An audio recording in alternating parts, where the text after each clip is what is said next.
আল্লাহর কোন যুবক বান্দা যখন সেজদা দেয় আল্লাহ তাআলা তখন যুবককে লক্ষ্য করে বলে, রে যুবক, তুই সেজদা দিতেছ, তোর সেজদার বিনিময়ে আমি আল্লাহ আসমানকে ঠিক রাখছি। বলতেছিলাম আল্লাহ তাআলা হাসরের ময়দানে 7 শ্রেণীর লোককে ডাইকা ডাইকা আল্লাহর আরশের নিচে জায়গা দিবে। 1 নম্বরে ইমামুন আদিল, নেককার ইনসাফকার বাদশা। 2 নম্বরে শাবুন নাশা ফি ইবাদাতিল্লাহ, ওই যুবক যেই যুবকটা তার যৌবনকাল আল্লাহর ইবাদতে কাটাইছে।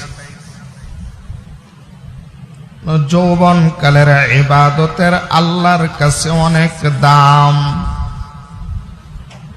তাই আল্লাহর নবী হাদিসে বলেন, আল্লাহর কোন যুবক বান্দা যখন সেজদা দেয় আল্লাহ তাআলা তখন যুবককে লক্ষ্য করে বলে, রে যুবক, তুই সেজদা দিতেছ, তোর সেজদার বিনিময়ে আমি আল্লাহ আসমানকে ঠিক রাখছি।